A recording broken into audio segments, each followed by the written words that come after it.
Universidad Distrital Francisco José de Caldas invita. Próximos 3, 4 y 5 de junio. Primer Congreso Colombiano y Encuentro Internacional de Estudios Sociocríticos sobre rock pesado, metal y expresiones extremas. Devenir monstruo. Organizan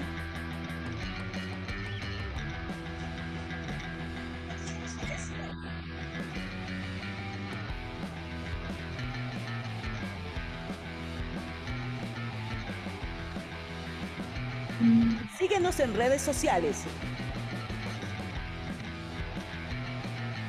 Devenir monstruo.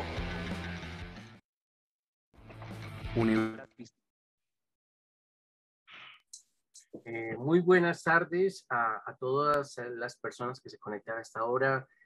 Muchas gracias de nuevo por estar en este primer Congreso Colombiano de Estudios Sociocríticos, Devenir Monstruo, Rock, Metal, Pesado, Encuentro Colombiano e Encuentro Internacional. Este día, digamos, hemos tenido unas aproximaciones muy interesantes desde temprano.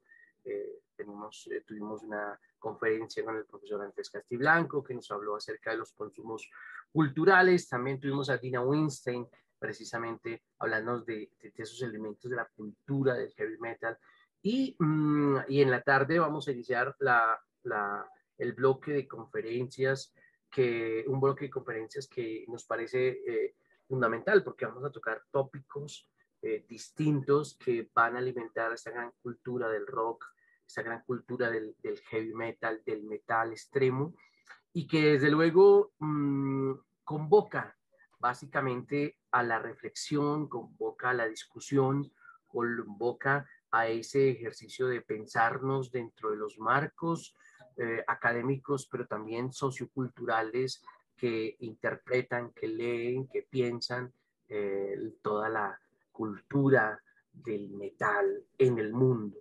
Por esa razón, esta conferencia, la primera conferencia de la tarde, va a estar a cargo de un amigo, de una persona que conoce mucho sobre el tema, pero además de esto, doctor en Historia del Arte de la Universidad de Valencia, profesor de la Universidad de Valencia en España. Me estoy refiriendo al doctor Carlos Arenas, quien va a estar durante esta hora con ustedes. Y como moderador de esta reunión vamos a tener a Jorge Cáceres, que ya ustedes también lo conocen porque ha estado también moderando varias mesas. No se olviden, estimados asistentes, siguen otras conferencias. Más adelante a las 6 de la tarde, Felipe Sarruc. A las 7 de la noche tendremos una discusión, un conversatorio con Karen Ortiz, con Alex Oquendo de Masacre, con Alexis Vélez también, con Juan Carlos Mendoza, con Beatriz Hernández, y a las 8 de la noche estaremos en un conversatorio con Víctor Raúl Jaramillo de la agrupación Reencarnación. Entonces, bienvenidos, bienvenidas, bienvenido doctor Arenas, Jorge, el espacio es vuestro, como dicen ustedes.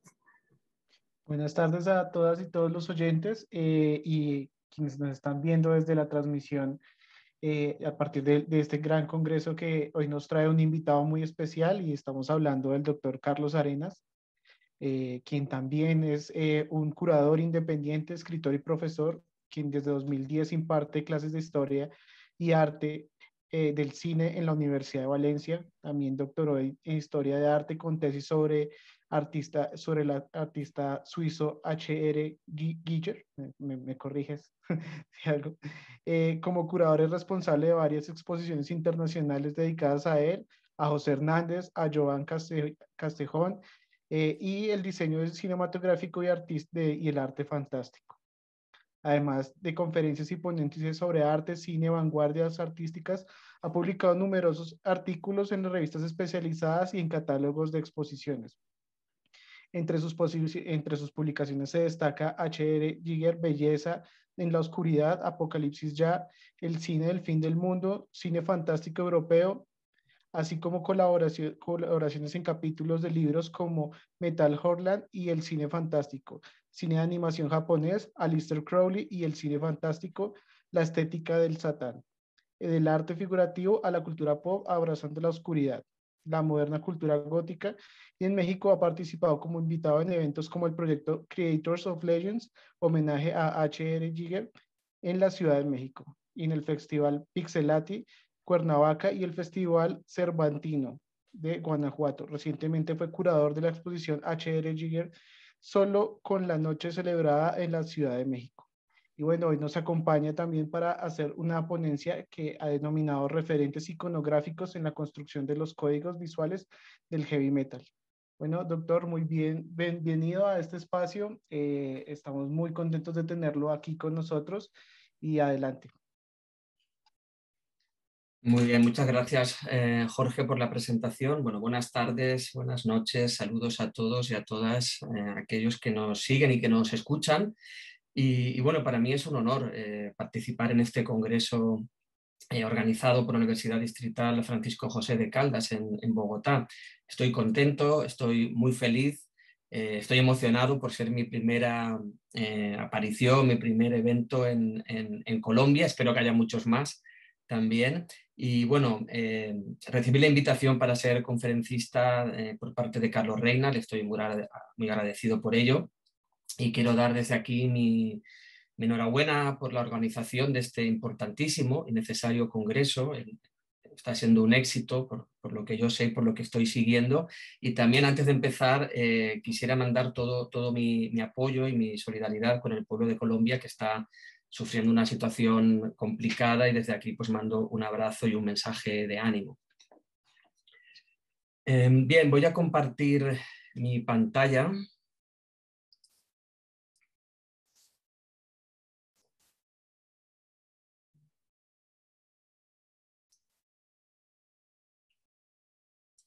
Sí, ¿se ve bien, Jorge? Sí, te estamos viendo. Perfecto. Bien, como se decía en la presentación, bueno, yo vengo del campo de las bellas artes, concretamente de la historia del arte, del diseño, del cine, y desde siempre me han interesado mucho las culturas del rock y del metal en especial. Siempre la música me acompaña cuando estoy trabajando, cuando estoy preparando una presentación como esta, cuando viajo, pues el metal siempre está a mi lado. Y sí que es cierto que desde hace unos años me estoy ocupando académicamente y estoy abriendo un camino para mí totalmente novedoso y apasionante, es lo cierto. El heavy metal es realmente un género musical, estamos todos de acuerdo, pero yo creo que en realidad es mucho más que eso, es un universo maravilloso, es incluso una forma y un estilo de vida para muchos, y es toda una cultura musical. Aquí y ahora es un campo de investigación y desde hace poco es objeto de estudio para la academia. Por eso en ello estamos. El tema que voy a tratar es realmente muy amplio. Los referentes iconográficos en la construcción de los códigos visuales del heavy metal, pues lo que voy a tratar es de introducir algunas cuestiones, de desgranar algunos temas. Y mi objetivo principal es con esta conferencia abrir caminos, motivar a otros para que sigan estos caminos que iniciamos. Cuando uno hace una investigación o trabaja en algo, pues siempre se marca un objetivo y una meta, ¿no? Tiene que llegar a algún sitio, pero después tiene que continuar. Entonces, yo creo que aquí todos juntos, todos los que están participando en este congreso, pues vamos a seguir caminando durante mucho tiempo, ¿no? Y espero que tengan esa iniciativa. Bien, les estoy compartiendo de alguna manera una introducción a lo que va a ser un índice, más bien una estructura de lo que va a ser mi presentación por las partes, las cuestiones que voy a tratar generales. En primer lugar, creo que es pertinente hablar de un estado de la cuestión referente a los temas artísticos y cómo son tratados a la hora de estudiar el heavy metal. Después también mencionaré algunas fuentes necesarias cuando se tratan estos temas. Haré una pasada mencionando los artefactos visuales fundamentales que van configurando la estética y la iconografía del heavy metal, incluso señalando también algunos antecedentes y orígenes que me parecen interesantes, y después mencionaré, en el tiempo que tengamos, algunos artistas y algunos estudios creativos influyentes en esta configuración de la estética del metal, para al final acabar hablando de los diseñadores importantes en la actualidad y hacer un pequeño hincapié en los artistas que están trabajando en Latinoamérica, donde hay un talento enorme y donde hay muchos artistas por descubrir. Y al final, bueno, a modo de conclusión, cerraremos el tema.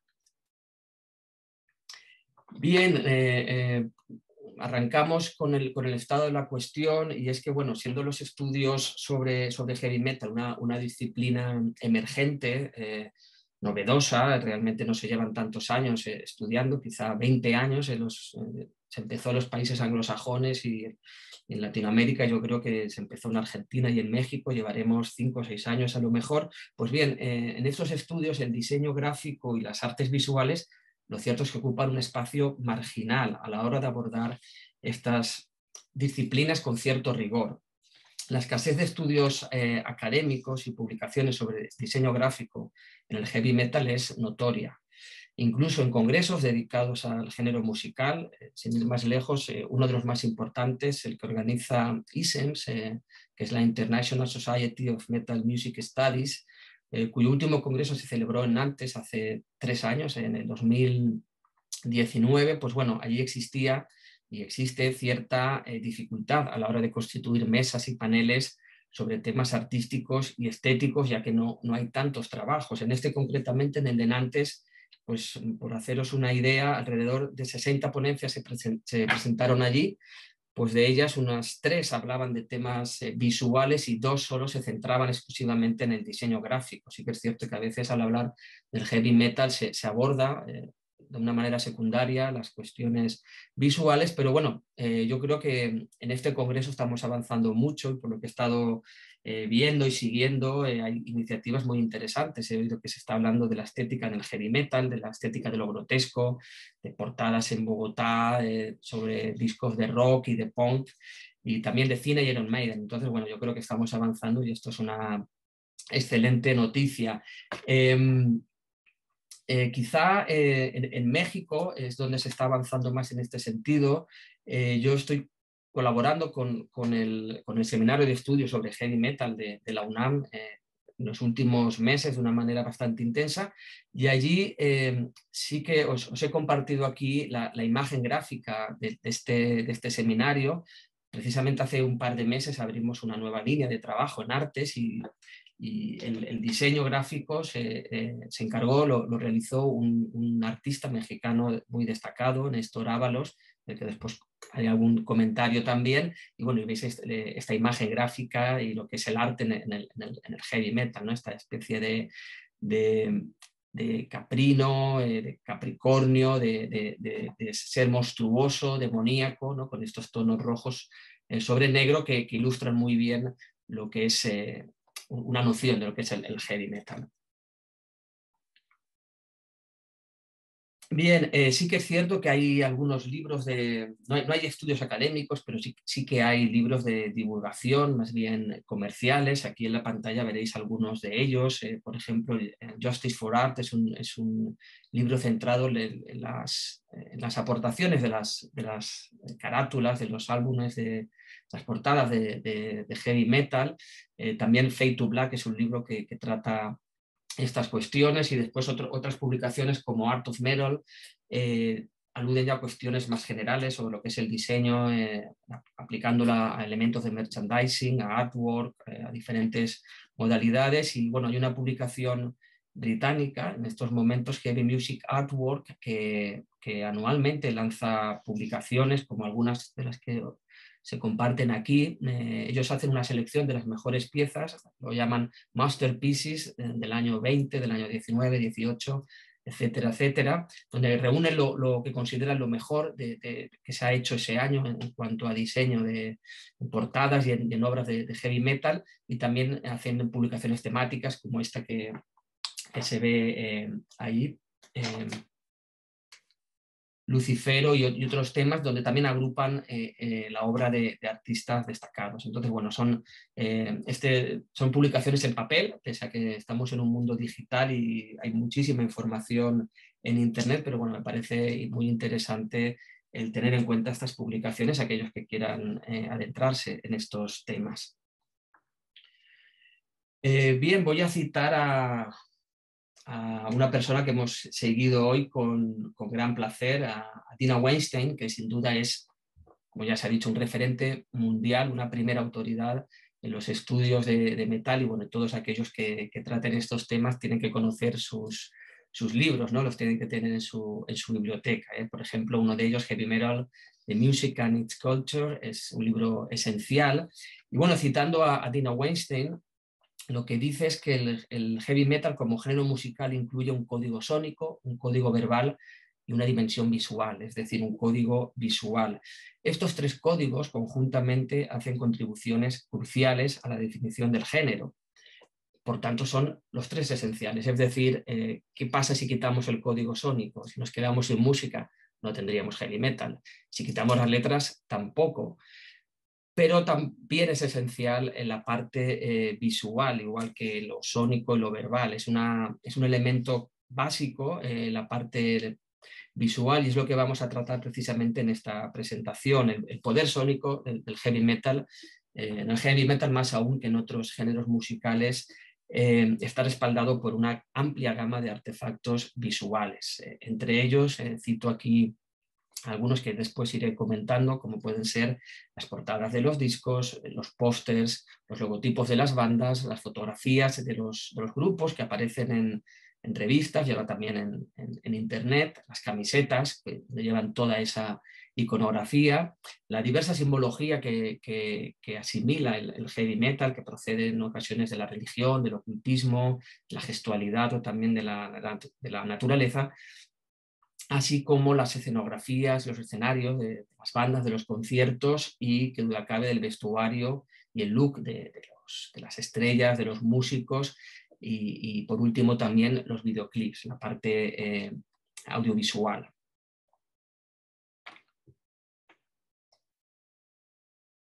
Bien, empecemos por la parte gráfica que tiene que ver con las portadas de los álbumes, de los discos. Obviamente el heavy metal es cultura popular y vamos a ir viendo cómo el heavy metal ha ido creciendo y asimilando todos estos elementos que he adelantado.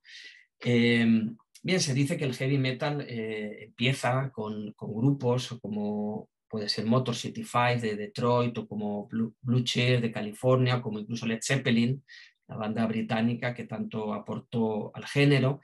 Pero bueno, yo creo que estaremos todos de acuerdo que el punto de partida fundamental es Black Sabbath, y el primer disco de Black Sabbath es lo primero que oímos de su música, y que contenía esta portada que estoy compartiendo. ¿Qué encontramos en esta portada? ¿Qué podríamos describir o mencionar?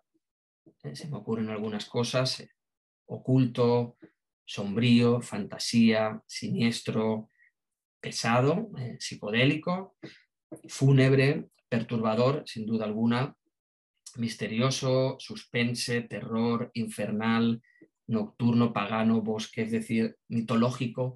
Todos estos elementos, estos adjetivos, cuando hablamos de heavy metal siempre aparecen en nuestras conversaciones, y precisamente esta imagen condensa de una manera especial aglutina todos estos elementos en una propia imagen. Curiosamente, esta imagen, donde fue tomada, es este entorno, es una localización en Oxfordshire, en Inglaterra, que bueno, que sería el lugar para ir a merendar, ¿no? O pasar el día, pero ¿qué ocurre con el tratamiento fotográfico que vemos en la imagen? ¿No?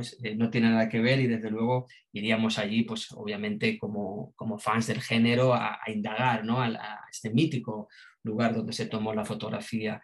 Sin duda, bueno, la figura que aparece ahí, la rumorología del heavy metal también es un tema muy interesante. Se decía que era una auténtica bruja, pero lo cierto es que fue una modelo que contrataron, ¿no? Para esa sesión fotográfica.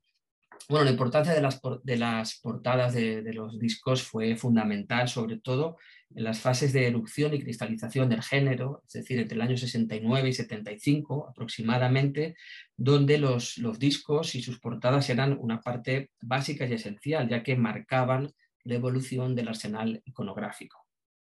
Además de la apariencia de los músicos, las portadas eran el objeto que encarnaba la imagen de la banda y era lo primero que los fanáticos tenían en sus manos antes de escuchar incluso el disco. Por tanto, la portada no era nada superfluo que se descartaba durante la escucha, sino todo lo contrario, era un componente integral que lo que hacía era expandir la experiencia musical.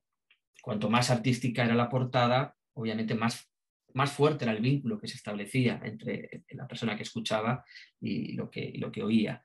Y mucha gente, es cierto que compramos los discos a veces sin haber escuchado la música, simplemente viendo la imagen que había ahí. Y no los fans, sino músicos como Tom Araya de Slayer o Scott Ian de Anthrax han dicho esto, ¿no? Que ellos compraban a veces los discos viendo simplemente la portada. Por lo tanto, es un elemento muy importante. Y sí que es cierto que a partir de los años 80, pues con la llegada de los vídeos musicales y de la MTV, se proporcionó otro medio para la expresión visual y se fue transformando el significado de las portadas de los discos como fuente iconográfica primaria. En cualquier caso, el diseño gráfico continúa teniendo mucha vigencia en la actualidad y es un elemento primordial para establecer la estética de las bandas, que empieza siempre en esa imagen, en la portada del disco, y después se va desarrollando, pues bien sea en redes sociales o en elementos de merchandising. Bien, después hablaremos de algunas portadas icónicas. Aquí lo quería establecer como un elemento fundamental. Bueno, en esta imagen lo que comparto es cómo se llegaba a la música en los años 70, en los 80, a la tienda de discos a buscar el disco, ¿no? Y a ojear, a buscar lo que tú querías o la portada que más te impresionaba.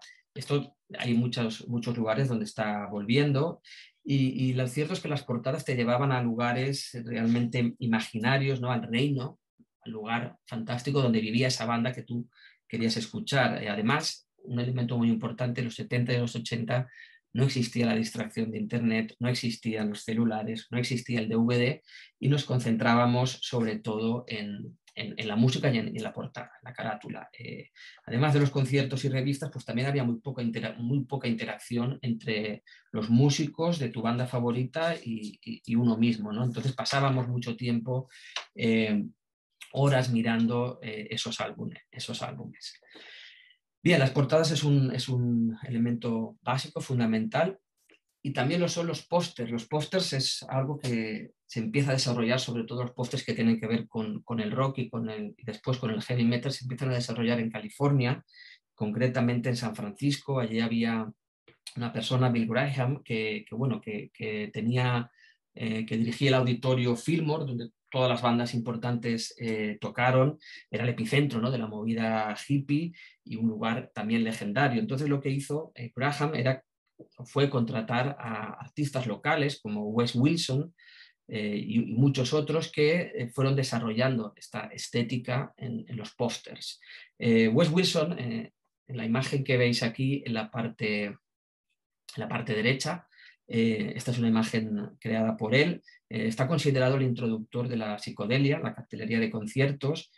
Su estilo se inspira en el Art Nouveau, en la obra, por ejemplo, de Van Gogh, de Egon Schiele, de Gustav Klimt y tantos otros.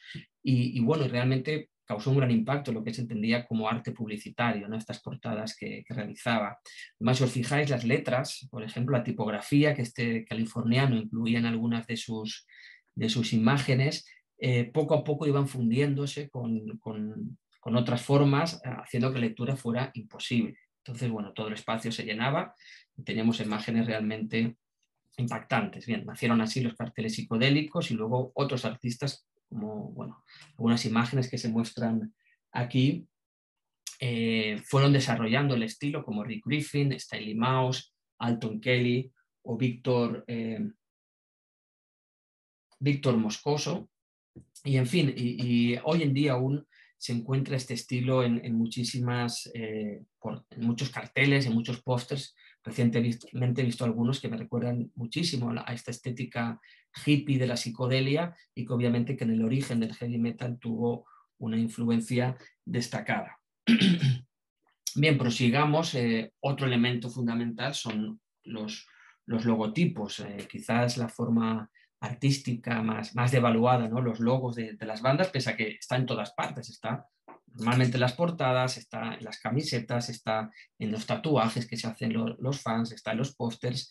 Sin duda el logo se convierte en el significante de esa banda y es la pieza esencial que uno puede tener. Yo cito aquí a un artista, Christoph Spachdel, que es un artista belga de origen polaco, que se le llama Lord of Logos, el señor de los logos, ¿no? Emulando el señor de los anillos, y que nada más y nada menos ha diseñado unos 7.000, atentos al dato, 7.000 logos.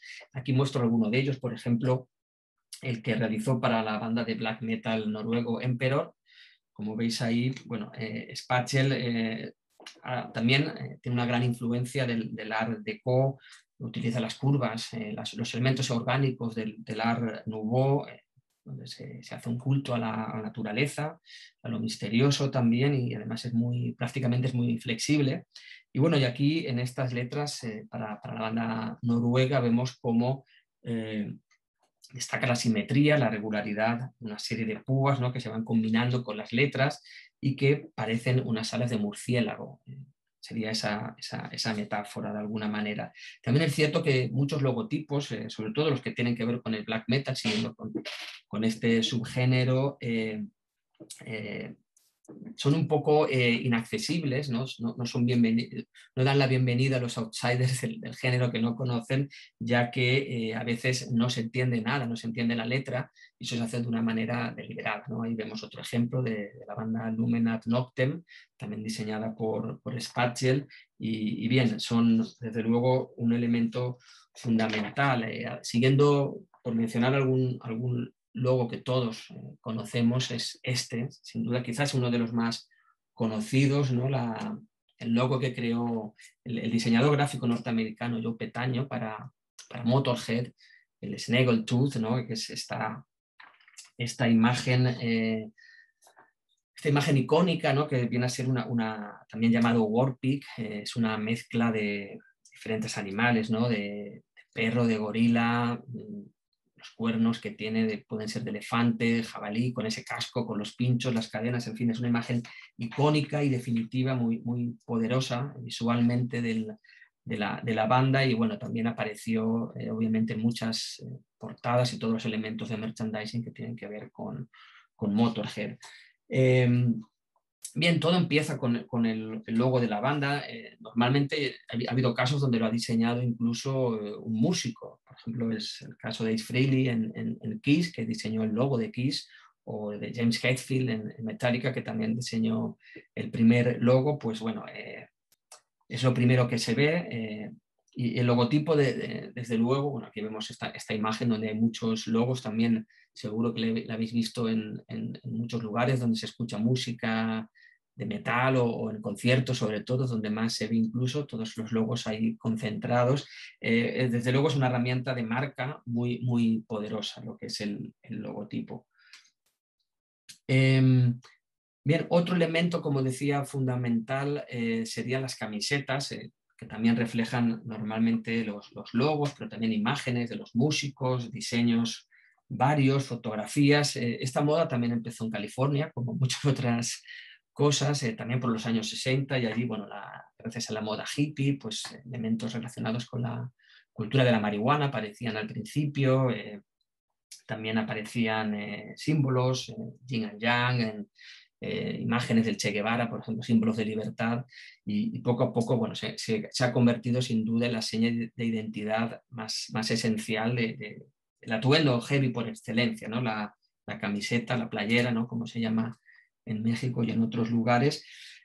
Y bien, estamos viendo de alguna manera que la simbología del heavy metal, la iconografía, es muy diversa. No me voy a detener ahora en todos los aspectos iconográficos, lo iremos viendo ejemplos a medida que vaya avanzando, pero bueno, por nombrar algunos, pues bueno, la estética y la iconografía de la muerte a través de calaveras, de cementerios, está muy difundida.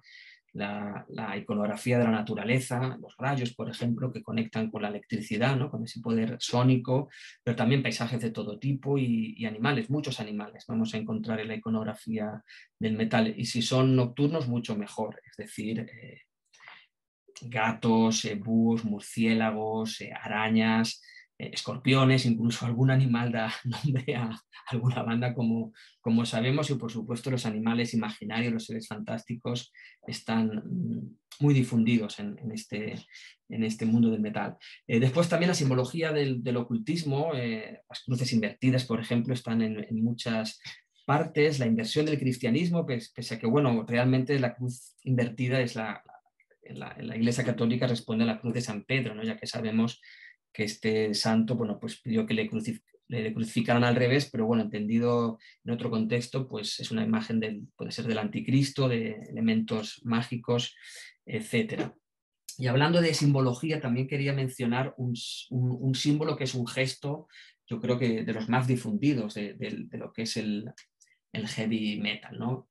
Los cuernos, la mano cornuta, que bueno, que se trata de un gesto que dibuja dos cuernos con los dedos índice y meñique levantados, y que realmente proviene de supersticiones populares de Italia, que se asocian con la curación contra el mal de ojo y el rechazo de espíritus malignos. Uno de los difusores de este símbolo fue el cantante en aquel momento de Black Sabbath, Ronnie James Dio, que vemos en esta imagen, que popularizó el signo sobre todo en los conciertos, pero bueno, también ahí vino la polémica un poco porque otros atribuían este signo, este símbolo al bajista de Kiss, ¿no? a Gene Simmons, que dice que lo utilizaba desde antes, ¿no? Desde el año 74. Pero bueno, es cierto que el símbolo, además se lo hace extendiendo el pulgar. Este símbolo también se encuentra además en el disco de los Beatles, Yellow Submarine, ¿no? Y John Lennon lo hace, y en el lenguaje de signos utilizado por los sordomudos, que decir te amo. Entonces, bueno, vemos que tiene diferentes connotaciones, aunque obviamente se utiliza como saludo también por parte de los seguidores del heavy metal.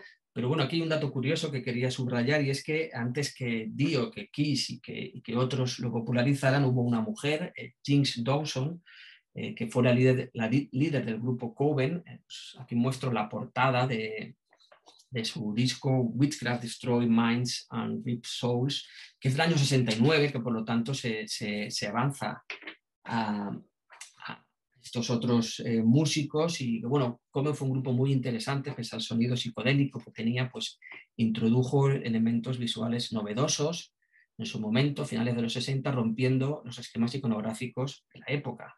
Las cruces invertidas, las velas, las calaveras, como se ven ahí en la imagen, y el signo de los cuernos, obviamente, también. Eso creaba una atmósfera mística en sus actuaciones. De hecho, sus conciertos finalizaban con una misa satánica, y sus miembros acababan alzando el símbolo, la mano cornuta, mostrándola al público, como se ve aquí en esta portada. Parece ser que Jinx era amiga íntima de Anton LaVey, que fue el responsable de propagar el satanismo en Estados Unidos. Fue el fundador, de hecho, de la Iglesia de Satán. Y bueno, lo cierto es que muchos temas del álbum aludían directamente a la brujería. Por tanto, bueno, Jinx Dawson y Coven serían uno de los antecedentes de este símbolo, de este gesto tan extendido. Bien, prosiguiendo con los elementos clave, encontraríamos las revistas, sin duda, también, sobre todo las revistas británicas como Sounds en un primer momento, a principios de los 70, y hacia finales de los 70, con el nacimiento de la nueva ola del heavy metal británico, ¿no? Liderada por grupos como Iron Maiden, como Motorhead, pues empezó a dedicarle más tiempo, más espacio a la revista, las portadas también. Aquí vemos algunas de ellas, y después además creó un suplemento, el Kerrang, a partir del año 81, con la idea de capitalizar ese empuje de la música británica.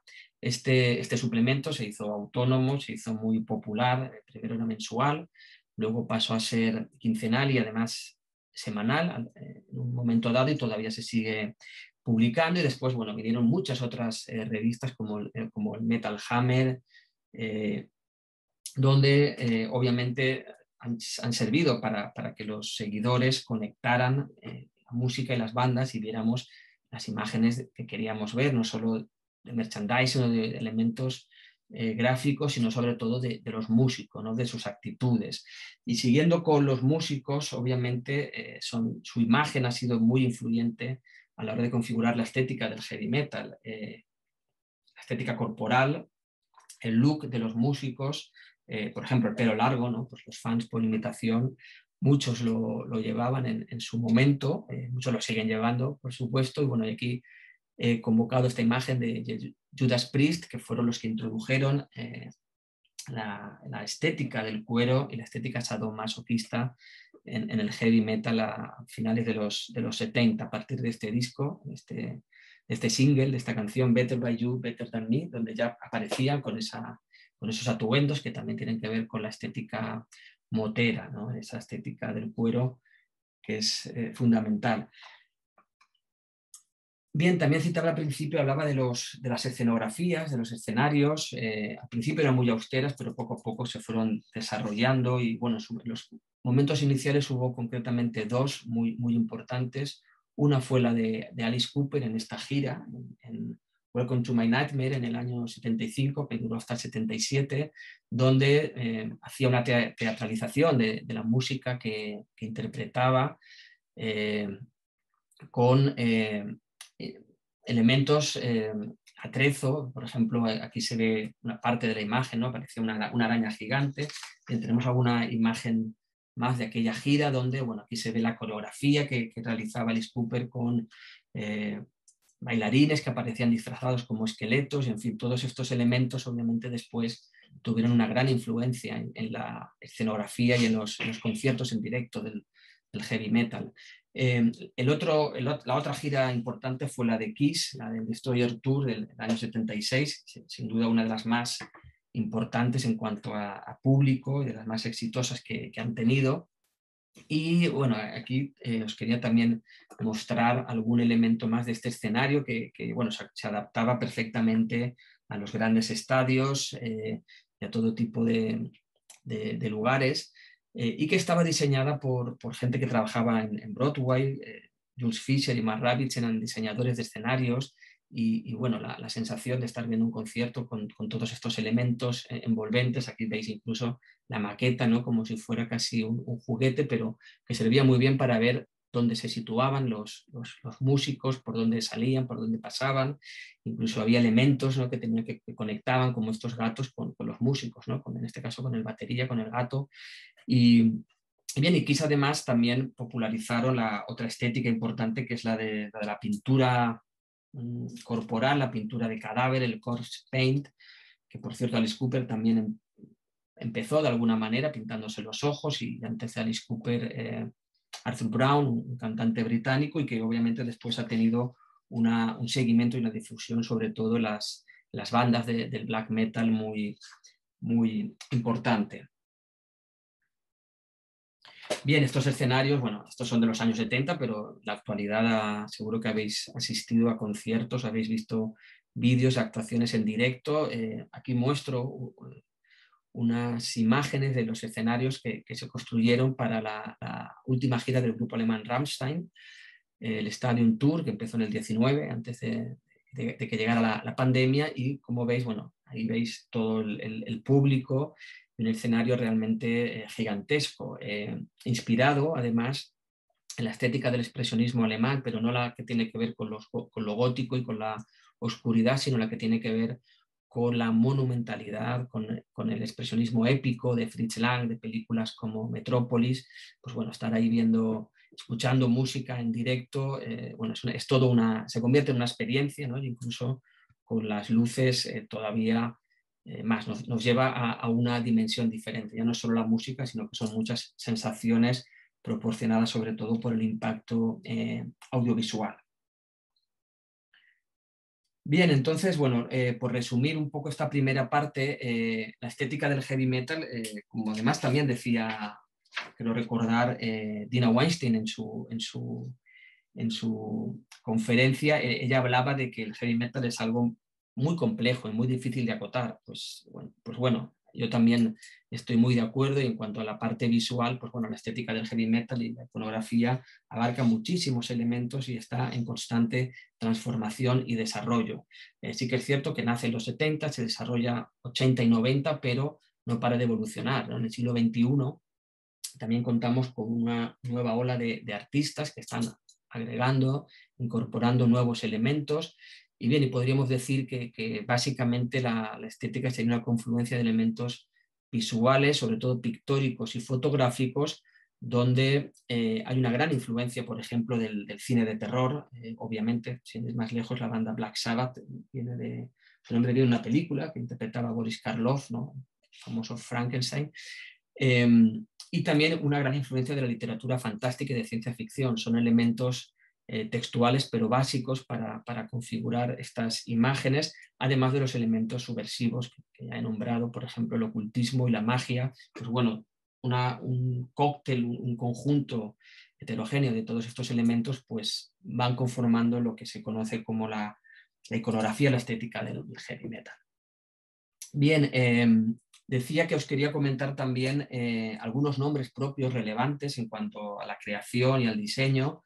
Bueno, vamos bien de tiempo, pero voy a ir un poco más rápido y pasando algunas imágenes para que tengáis simplemente la referencia. Por ejemplo, bueno, Martin Sharp fue un diseñador, un artista británico, y es que antes hablaba de la influencia de la psicodelia, pero también del grupo de la música británica de los 60, de bandas como los Beatles, los Rolling Stones, Pink Floyd, fueron los primeros que empezaron a tener realmente un interés por el diseño, por el arte gráfico, se empezaron a involucrar junto a los artistas que buscaban y que escogían.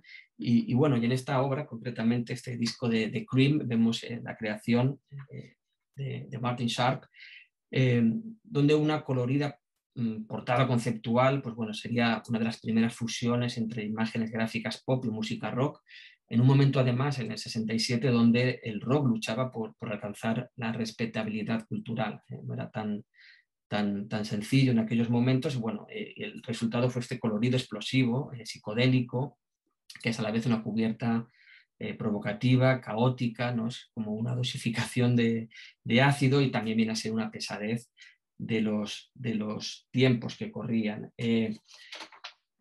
Hubo muchos estudios creativos, agencias de creación, por ejemplo, Hipnosis en Gran Bretaña, que diseñaba algunas de las portadas para Led Zeppelin y otras muchas bandas, o Pacific Eye and Ear, que era un estudio que había en California, que contaba con una nómina de artistas ilustradores de primer nivel. Ellos, por ejemplo, diseñaron esta portada para Black Sabbath, Sabbath Bloody Sabbath del año 73, y bueno, ahí vemos una imagen en la que, bueno, un hombre malo que muere y que es rodeado por sus familiares, que se van transformando en figuras diabólicas, ¿no? Como si fuera una pesadilla, con esa cama, ¿no? Con las manos que se van transformando, con el símbolo de la muerte, la calavera, el 666, también ese símbolo, ese número satánico. Y bueno, fue una ilustración realizada por Drew Struzan, que sobre todo fue conocido después por hacer los pósters y carteles de nada más y nada menos que las películas de Star Wars.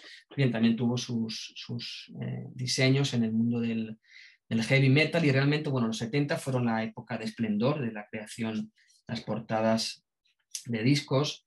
Y ha habido artistas muy influyentes en esta iconografía. Uno de ellos es el artista suizo H.R. Giger, que seguramente conocéis, que, bueno, que fue muy popular a partir del éxito de la película Alien, en la que diseñó el monstruo, el mundo alienígena. Pero también es cierto que Giger cuenta con un gran número de portadas realizadas y de diseño gráfico para bandas y para grupos de diferentes estilos, que van desde el pop a todos los subgéneros del heavy metal. Aquí veis una muestra de algunos de ellos, de Frank and Chris imagen que tomaron para el grupo punk de California.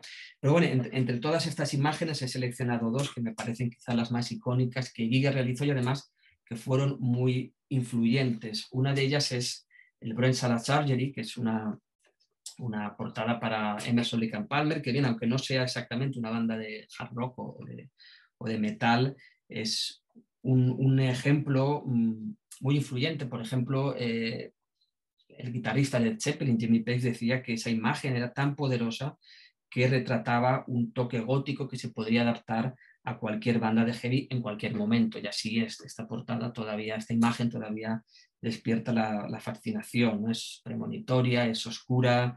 El motivo del cráneo además no era tan popular a principios de los 70 como lo es ahora, y viene, presenta elementos góticos y de muerte, ¿no? También condensa una contraposición entre lo bello y lo horrible, esa boca, esos labios de mujer con ese cráneo que parece que está trepanado, y bueno, eso también tiene que ver de alguna manera con culturas antiguas, ¿no? Que pensaban que trepanar los cráneos se hacía, tenía una idea curativa y mágica también.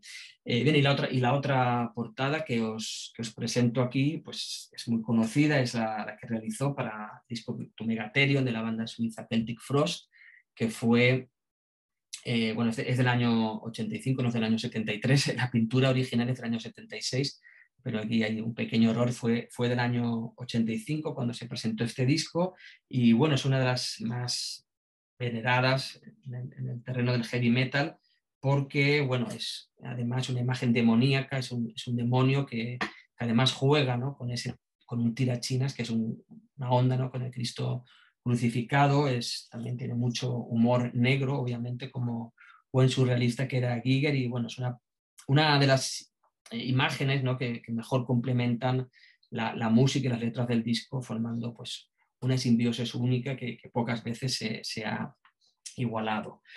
Bien, esta imagen también la conocéis seguramente, es bueno, la creación, quizá la mascota más famosa del heavy metal, ¿no?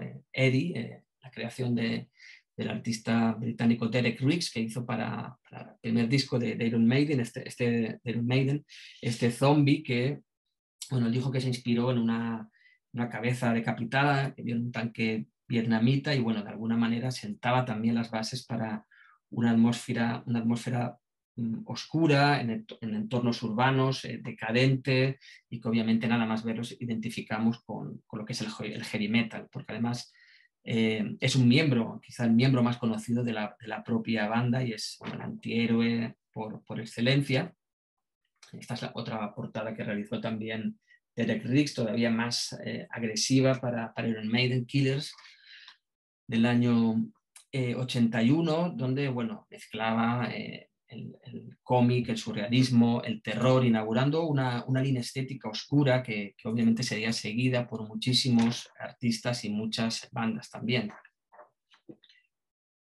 Bien, vamos acelerando un poco porque el tiempo va pasando. Bien, siguiendo con estas imágenes, bueno, esta línea oscura pues fue seguida por grupos como Slayer y por su ilustrador en aquellos años, Larry Carroll, que para Raining Blood pues hizo esta imagen tan perturbadora, esta imagen que representa el infierno, tétrica, ¿no? Que lo que pretendía era obviamente impactar la audiencia, y obviamente lo consiguió, ¿no? Con una imagen tan espectacular como esta. Bien, y después otros artistas, bueno, la verdad es que hay muchos, no podemos citarlos a todos, pero bueno, Ed Repka también es de los que más han contribuido a esa estética nuclear que tanto tiene que ver con el género del thrash metal, ¿no? Y con esta mascota también, Rattlehead, que aparece en la portada del Pixels But Who's Buying, que es una idea conceptual del líder de Megadeth, Dave Mustaine, y que concreta en imagen Ed Repka, ¿no? Aquí en este edificio bombardeado, derruido ya de la ONU. Bien, como decía, hay muchísimos artistas importantes, Vincent Locke, Wes Bensconster, Necrolord, Dan Seagrave, muchos, tendríamos que estar aquí horas hablando de ellos, pero bueno, no da tiempo. Lo que sí que quería hacer era como decía, hablar de la actualidad, porque estas imágenes que estoy mostrando son de los años 70 y los 80, pero en la actualidad hay muchísimos artistas interesantísimos. Voy a mencionar solo 3 y luego seleccionar porque es una tarea complicada. Bueno, aquí tenemos también esta imagen del Overkill de Motorhead de Joe Petaño, también del diseñador estadounidense que realizó esa mascota para Motorhead, pero decía que en la actualidad hay muchísimos diseñadores y artistas. Voy a citar solo 3 que me parecen significativos, pero bueno, podría citar 10. Uno de ellos es Mark Riddick, que es un artista ilustrador gráfico estadounidense, que se ha especializado también en carteles y en gráficos para sobre todo death metal y black metal. Él utiliza una estética del blanco y negro, la influencia de los fanzines, y realiza sobre todo ilustraciones a lápiz y a tinta, es decir, utilizando las técnicas tradicionales. Y bueno, ha realizado portadas para Morbid Angel, para Arch Enemy, para muchísimos grupos, y además configura un estilo propio que es muy imitado también por otros artistas. Este es uno de ellos. En contraste, Mark Riddick, a Mark Riddick sería Eliran Kantor, que destaca sobre todo por sus trabajos al óleo, por una pincelada suelta que crea obras tan espectaculares como estas que vemos, la portada del último disco de Halloween, que creo que todavía no ha aparecido en el mercado, creo que aparece este mes, o de Testament, Brotherhood of the Snake, pero bueno, tiene obras para muchísimos grupos, para Soulfly, para Madame Bride, y bueno, es un artista afincado en Berlín y que en estos últimos años pues creo que es de los más reconocidos también. Y Eliran Kantor, Mark Riddick, y por contraste, otro que procede del campo de la arquitectura, que es el polaco Zbigniew Bielak, se ha hecho famoso sobre todo por las portadas que ha realizado para la banda sueca Ghost. Aquí veis una de ellas, el Meliora, y bueno, esa formación en arquitectura le da una visión muy particular y muy teatral también, muy majestuosa de los diseños que hace, pero también con una gran atención por el detalle gráfico, como veis aquí en estas imágenes, ¿no? Como elabora minuciosamente las obras que después pinta o que ilustra en color. Y bien, por ir acabando, quería hacer un pequeño hincapié en los artistas de Latinoamérica, porque hay muchísimos y hay un enorme talento que creo que hay que descubrir y que reconocer.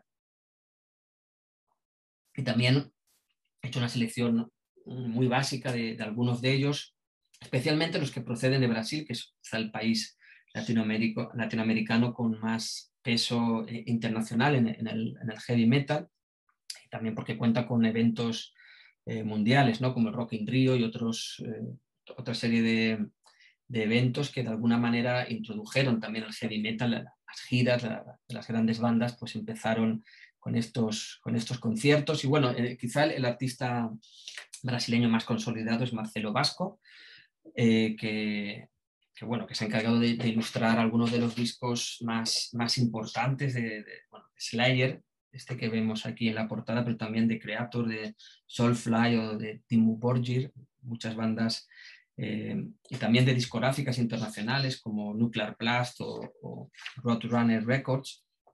Y realmente está ya muy consolidado este artista, tiene un prestigio internacional.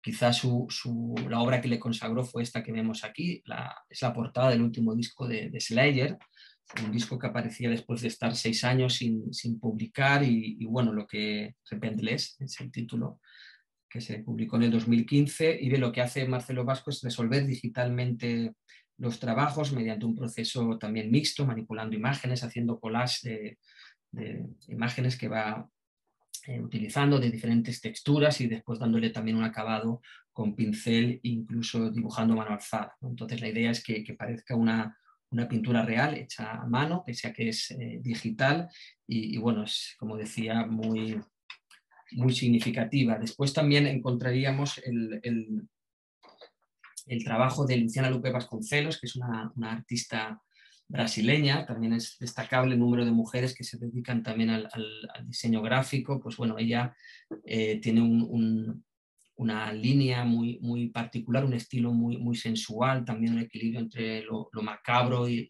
lo bello. Y bueno, y aquí vemos una de sus portadas para el grupo Demon Solar Totem, Death Trip, y también con un estilo muy marcado. Y bien, el artista que al principio os mencionaba, Néstor Avalos, es uno de los más destacados de México. México también, junto con Brasil, es una de las geografías donde más artistas y diseñadores están surgiendo en estos últimos años. Aquí veis cómo Néstor Avalos pues, realiza inversiones a veces de la iconografía religiosa, del arte sacro, del arte bárbaro también, que se hace, del arte que aparece en México, producto de las imágenes del narcotráfico, de la violencia, y bueno, él utiliza esa estética oscura y negra para, en este caso, para una portada del grupo belga Serpent's Oath, mostrar esta lucha, ¿no?, de Lucifer contra el arcángel Miguel que es derrotado. Y obviamente también quería hacer una mención a Colombia, claro. Quizá el artista más destacado es Felipe Machado, que tiene también un reconocimiento internacional por las portadas que ha hecho para grupos como Blind Guardian. Él también utiliza las computadoras para sus diseños, sobre todo parte de una estética épica que tiene mucho que ver con Tolkien y con otras figuras literarias. Y bueno, vemos aquí una de sus últimas creaciones. Él además es docente, imparte expresión gráfica en Bogotá. Y bueno, vemos una creación para una de las últimas creaciones para una banda española, Lords of Black, Alchemy of Souls Part 1, una banda de power metal. Y bien, el tiempo se va acabando. Quería despedirme recordando aquel que esté interesado en todos estos temas, pues bueno, me puede seguir en Instagram o Facebook. Ahí están mis direcciones, ahí suelo poner imágenes o noticias de los eventos en los que participo. Precisamente próximamente participaré en un evento en Colombia, en Bogotá, en el Festival Internacional de Cine y Metal, que se celebrará en septiembre, si todo va bien como está previsto. Y bueno, ahí estaré y desde luego encantado de tener contacto con vosotros y conocer presencialmente, ya no solo virtualmente. Entonces, bueno, muchas gracias y cuernos arriba. Muchísimas gracias, Carlos. Increíble todo lo que nos acabas de exponer. Nos han llegado dos preguntitas que creo que vale la pena abordarlas un poco también en el marco de lo que se ha gestado en el conversatorio. Bueno, la primera pregunta es muy relacionada al desarrollo de los fanzines o fansigns que tú comentabas al principio, que muchos artistas se inspiraron en ellas, pero particularmente en Colombia fue un ejercicio de resistencia y fue un ejercicio también de mensajería entre bandas, que terminó resultando un poco en lo que se conoció con estas correspondencias con Mayhem y todo, que hicieron personas como Will Metal y todo eso. Quería preguntarte si esto es un escenario global en lo que tú has podido ver o es un escenario muy propio de la búsqueda de correspondencias entre Latinoamérica y Europa, o es un fenómeno que ocurre mucho. Sí, bueno, yo de lo que hablaba era de una estética global, general, ¿no?, que surge como surge el heavy metal en los 70, pero en los últimos años lo que yo estoy detectando sí que es un auge, ¿no?, una irrupción de los artistas del diseño que se está haciendo en muchos países de Latinoamérica. He citado pues 3, pero podríamos hablar de Chile, de Paraguay, de Perú, de Argentina, de más artistas de México, más artistas de Colombia. Sé que en Colombia hay muchos más diseñadores y esto cada vez hay más, ¿no? Y esto creo que es lo interesante, porque esto no se está agotando, sino que gracias a las redes sociales y a las difusiones de las imágenes, yo creo que esto está permitiendo que muchos se den a conocer, que pongan en sus muros las imágenes que crean y que puedan ser contratados por bandas, ¿no?, que les escriben desde cualquier parte del mundo, desde Europa, desde Estados Unidos, desde otros países. Y bueno, y poco a poco cada país tiene su particularidad. Hay artistas además de una procedencia muy diversa. Hay algunos que empiezan diseñando fanzines, otros que trabajan en el cómic, otros que que se forman académicamente en diseño gráfico, en diseño digital, otros incluso que proceden del mundo del tatuaje. Es decir, hay una formación muy heterogénea y eso creo que es interesante porque enriquece mucho, ¿no? Lo que es la creatividad y al final alimenta, ¿no? Toda esta estética que hemos estado comentando. Muchas gracias, Carlos. Y hay otra última pregunta que nos transmiten desde la mesa de género de aquí del Congreso y nos dicen que si dentro de tu trabajo has podido abordar alguna iconografía relacionada con las mujeres dentro del heavy metal y si también hay alguna posición o has visto algún relacionamiento entre los estereotipos de portadas que atacan a las mujeres como un cliché, digamos, de las portadas del metal. Bien, a tanto todavía no he llegado a profundizar a esos niveles en esta última cuestión, ¿no? Que se ataque de una manera clara. Esto creo que habría que buscar muy detalladamente ya estas cuestiones. Sí que he encontrado, por ejemplo, elementos iconográficos que tienen que ver con el tema de la brujería. Lo interesante del tema de la brujería es que siempre se ha realizado por hombres, pero que ahora también se está realizando por mujeres, como decía, y además hay muchas diseñadoras que tienen un punto de vista muy particular y muy diferente al que tienen algunos diseñadores, ¿no? Yo, pues, mi idea es en los próximos trabajos abordar, tener contacto con también ilustradoras, que sé que hay muchas en Colombia, hay en Brasil, en México, en Chile hay ilustradoras magníficas que yo estoy siguiendo también por las redes sociales y tengo la intención de profundizar en estos temas y realizar entrevistas o contacto con ellas para preguntarles cuestiones como estas, ¿no? Que todavía desconozco ya en cuestiones de género tan concreto. Bueno, muchísimas gracias, Carlos. Ha sido impresionante todo el trabajo que nos has demostrado. Le quiero ceder la palabra a Luis López, quien te va a saludar y va a hacer una intervención. Buenas noches, Carlos. Muy buenas noches a todas las personas que están conectadas con el primer Congreso Colombiano y Encuentro Internacional sobre Estudios Sociocríticos de Rock Pesado, Metal y Expresiones Extremas. Disculpándome con Carlos por no haberle podido hacer el recibimiento. Lastimosamente, como sabes, pues hay unas situaciones de orden público en el país que me impidieron llegar al inicio de la conferencia, pero la escuché toda, entonces quería darte muchísimas gracias por haber aceptado la invitación al Congreso y pues decirte que ha sido pues obviamente muy bien recibido en redes sociales, tenemos más de 60 personas conectadas todo el tiempo en el Congreso, agradecerles a todos por el entusiasmo que estamos teniendo frente a esta actividad en Colombia y sin duda alguna a nuestros panelistas internacionales. Carlos, fue una excelente conferencia, nos has dado unos puntos y unas luces acerca de la interpretación de la estética y la iconografía en el metal. Y muy buenas noches.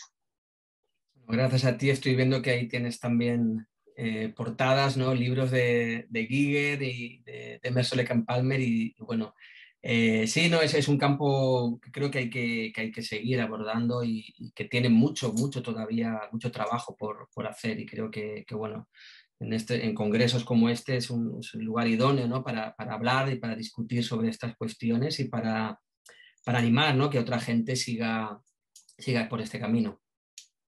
Sí, sin duda creo que quedamos todos a la expectativa de escucharte en otro espacio hablar de Giger, porque eres un experto y pues muchos en Colombia hemos sido seguidores, obviamente tanto de la obra de arte, de las obras de arte, toda la obra de Giger y de sus aportes dentro del mundo del metal también.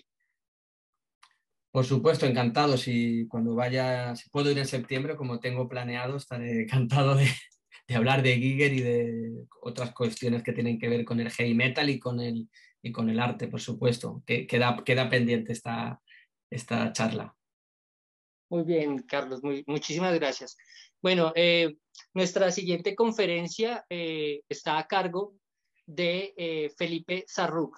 Felipe es comunicador social y magíster en investigación de estudios artísticos de la ASAP de la Universidad Distrital. Aparte, ha sido gestor independiente de espacios para la circulación del rock en Bogotá y Colombia, específicamente el Monster del Rock, la batalla de las bandas, en la cual se premia a diferentes agrupaciones de los espacios under en Colombia para conseguir estímulos y potenciar sus proyectos artísticos. De igual manera, pues es gestor junto con su organización Subterránica de los premios Subterránica, pues básicamente los únicos premios dedicados única y exclusivamente al ambiente del rock y el metal en Colombia.